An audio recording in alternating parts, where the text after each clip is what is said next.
Gregor, Howdy. that looked exhausting, but it was a fantastic fight, a fantastic performance. How did you feel it was going to go? Did you know it was basically going to be just scramble, scramble, scramble the entire time? It looked tiring because it was tiring. It was super tiring, yeah. And I said to a couple of people already in the back, like DC, I think, asked me right after the fight. He's like, "You looked a little like we've never seen you tired before. Were you tired?" Yeah, I was exhausted, and I think there's a difference. I think people are going to watch that and say Gillespie's out of shape. There's a huge difference in being out of shape and being tired. I was tired. I'm not out of shape. That guy stuck with that pace and, added to that pace in the first round. And I don't know if you want to call it I baited him into going that pace or I forced him to go that pace, but that's how I do it. I go that hard. And sometimes I don't have to keep going that hard. Sometimes the guy is not as good on the bottom. He can't escape. He can't roll. He can't force me off of him. He can't reverse me.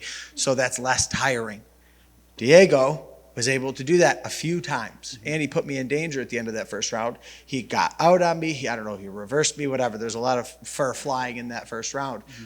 It was exhausting, and I was tired. Yeah. But the difference is I'll still operate when I'm that tired, and I'm okay being that tired. It was really uncomfortable, but if I even said to my coaches walking through the hallway a little bit ago, I kind of had conceded to the fact that if it was going to have to be 3 rounds of that, then that's cool. I accepted that going into the second round and said, if that's what we're going to do, then that's what we're going to do. Cool. He quit before we got there. To be clear, the only reason I mentioned it was not as an indictment on your cardio, which we know is fantastic. I just think it's a testament to the pace that you guys actually put on. It looked insane. That takes 2, though. Yeah. That he was part of that. He was great as well. Yeah, he just ended up, he wasn't willing to do it as long as I was. That's the only difference. And most people aren't willing to do it as long as he did. Mm. So that's, no. Like, credit to him. That was hard. It's very exciting. Yeah, thank you. I appreciate it. Yesterday, he missed weight by a considerable amount. A lot. Yes, a lot. In fact, so much so that I thought the commission might not let you fight today. Yeah. Did you have any conversations with the commission? And if that was even a possibility, or? No, I got a little extra money, and I ended up winning the fight anyways. And it was like, I couldn't imagine, had I lost that fight, blaming it on him not making weight. Maybe he felt a little better. Again, who the hell knows? I don't know I don't know the other Diego to compare it to. I've never fought Diego before. I don't know what he feels like when he actually makes weight. Who the hell knows? I don't know. Maybe he was already juiced himself to get to 4.5 over. Maybe the commission would have pulled him if I asked him to make the weight. Maybe he wouldn't. I don't know. Mm-hmm. All I know is I got a little extra money and I won the fight anyways. Well, actually, if you get the fight of the night, I think his bonus goes to you as well. So oh my God, please. I pray that happens. Yeah. That would be amazing. That'd be like an extra $100,000 for you. Man, I wouldn't complain. No, if you would. Did you, I'm sure there wasn't, but was there any sort of hesitation in taking the fight? No. I mean, we asked for a few extra stipulations that we probably figured we weren't going to get, and we didn't. And we got the amount that we wanted to get of his purse, and then we said, okay, cool. Were you two? I only asked this because it was such an egregious weight miss. That's insane, right? Yeah, it's a lot. Were you at all offended, if that's the right word, that he missed weight by that much? If it's a pound or 2, I get it, but 5 is pretty crazy. I mean, I do things, and the people on my side, my coaches, my teammates, my friends, my family, they'll attest to the fact that I do everything so perfectly that maybe I'm not I have a weird measuring stick, right? Because if I held everyone to the same standards that I hold myself to, then everyone would fall short. So him missing weight by 1/10 of a pound or by 4.5 to me is unacceptable. I've wrestled since I was 4 or 5 years old. I've never once missed weight. And we're talking about hundreds of weigh-ins. I've never once missed weight. And I talked to Keith yesterday after we were kind of discussing the weight miss by Diego.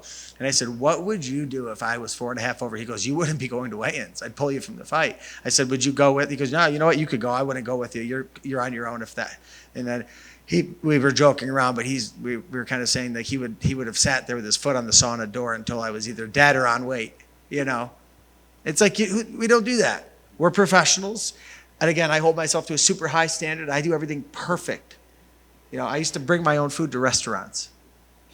Yeah. I don't do that anymore. I've lightened up a little bit, right, Keith? Yeah. How did the servers take that? They were okay with it. I'd ask them to warm it up for me. This guy, he'd help us out, yeah. But so again, maybe I have a skewed view on that, but I couldn't imagine missing weight by 1/10 of a pound. I wouldn't. And I definitely wouldn't miss by 4.5. And if I was missing weight by any amount, I would go up a weight class. Okay. You know?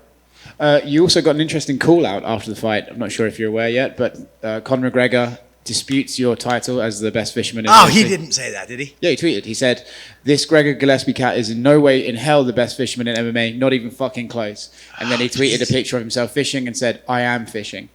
Okay, so, I mean, we could do a couple different things. I guess we could, if he wants to settle that score first, we could definitely do a fish off. And then if I win, we could have a fight off. How's that sound? Now, yeah, that's cool. That's flattering. I mean, he's got a huge audience. Hopefully I pick up a few followers from that, you know, but there's absolutely zero chance he's a better fisherman than me. No one is. No one. You guys will see this week. I'm going to go slam some kings. Good stuff, man. Congrats on the win. Great Thank you. What is the go-to fish that you love to go Oh, well, after? my favorite fish is muskie. That's a fish in like southern New York State and into, you know, northwest Wisconsin, PA. Yeah, Wisconsin, Minnesota, Ohio. My favorite lake, actually, I shouldn't say favorite, but my lake I aspire to go to most is actually St. Clair, which is right around Detroit. So yeah, you know, Midwest. Awesome fish. That would be a fun battle to watch for sure. Yeah. Just to speculate, because like you said, you haven't missed the weight, but you have understood like what it does when you do have to deplete yourself to get to make weight. So when you said that he kind of quit towards the third, how much do you think how bad he failed and how, I guess, diminished that he made for himself could have been possibly a factor in He would have quit earlier had he made the weight. And I'm not saying this because he's a quitter, but I put a hard pace on him. And, you know, I threw myself into that firestorm and I got myself in a little bit of trouble in a couple spots there. But it's like, I just have a huge heart. And maybe if he'd have lost that extra 4.5 pounds, he would have quit earlier. But it wouldn't, I'll put it this way, it wouldn't have helped him depleting his body 4.5 more pounds. But, you know, again, I do everything perfect. You know, and I mean, maybe a lot of people say always on the smaller side of 155. Well, sure. I don't want to come in 18 over and have to lose it and then risk not making weight at the end. So I come in a little lighter. I diet almost year round. You know, so I don't know. Some people should probably do the same. And then speaking, I think this goes to the heart that you said that you showed.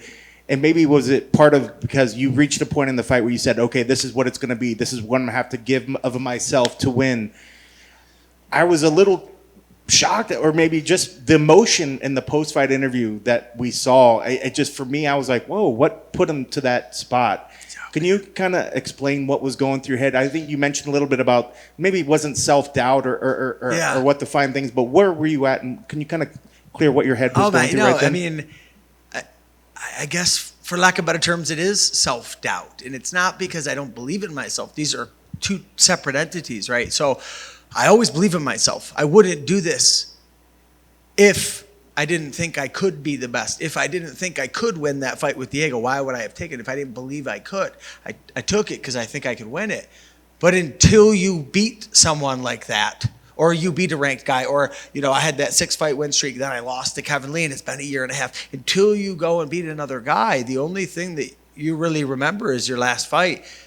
And then you can't imagine, like, well, you got knocked out and you haven't fought since. It's like, well, where am I now? Where do I stand? Can I still beat the top 12, the top 15, whatever? Can I beat the top guys?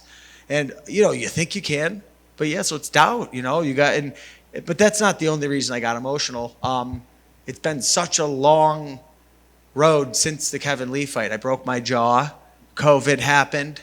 I've been tortured by trolls online telling me, oh, you retired. And, you know, I got pretty thick skin, but I'm just so sick of hearing it. When are you coming back?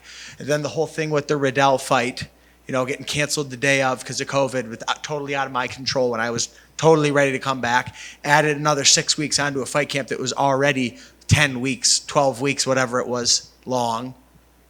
Yeah, so, I mean, coming back, and I joke around with my coaches yesterday about this.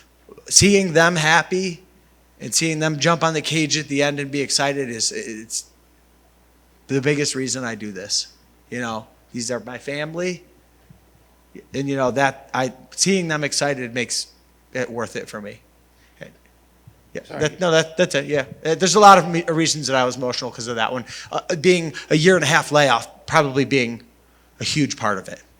Thank you for sharing for that. And Yep. I guess the last thing for me, I know a lot of fighters recently seen that they've said that they've taken time off the social media, like we're just kind of done with it. And for Yep. those that don't know, somebody off to the side might see, what's the deal with this guy and this fishing? And everybody keeps talking about the fishing. What does fishing do for you in terms of helping to deal with maybe what you see on social media and all this other stuff? Okay, so I have a couple things in my life that serve this same purpose right now, which fishing fulfilled.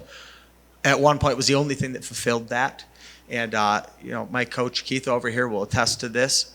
For the first several years of my fighting career, I lived in like a prison. I have very, very religious, extreme, scheduled, regimented lifestyle that really a Monday or a Thursday or a Sunday, it didn't matter. It was the same thing every day. There was no holiday. There was no fun. It was all business. It was all training. It was dieting. Like I mentioned earlier, there was bringing my food to restaurants.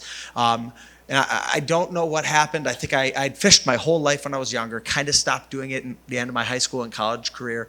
And I got back into it. My buddy Matt Lamoureux in Edinburgh, Pennsylvania. I went back after I was done with college there. I went back and he took me out fishing. I fell back in love with it. I had a boat in a month after that. And it was a small boat. I ended up buying another boat after my first bonus in Buffalo in 2017, and it's been off to the races since then. But what that does for me is it's a little bit of reprieve, and it's not just like R&R. It's not rest and relaxation. It's something that takes me completely outside of the world of mixed martial arts or combat sports or whatever, or even working out. It's a completely separate life. I have some of my fighting friends and working out friends do fish with me, but for the most part, it's a completely different crew. And it's just something that's outside that and gets me completely away from it. And now what I said before was there's a couple things that serve that purpose in my life right now. And another one is my girlfriend's got me into mountain climbing. And I like that equally as much as fishing right now, which I'll probably be doing on Monday before I go back and put my boat in the water in upstate New York. So, yeah. Gregor, congrats on the victory. I'm sure you heard it. Coach Saif Sahu, Diego's coach, he was the loudest guy in the Apex. Yeah. I'm wondering if you heard his instructions and if you use that to your advantage. I hear one person when I'm fighting, and it's Keith Trimble. And I lock in on that, and it's not something that happens on purpose. It's just something that I hear him over everybody. And I heard him at the end saying, finish the fight. You've got your hooks in, flatten them out, finish the fight, finish the fight. And I said this in another interview earlier.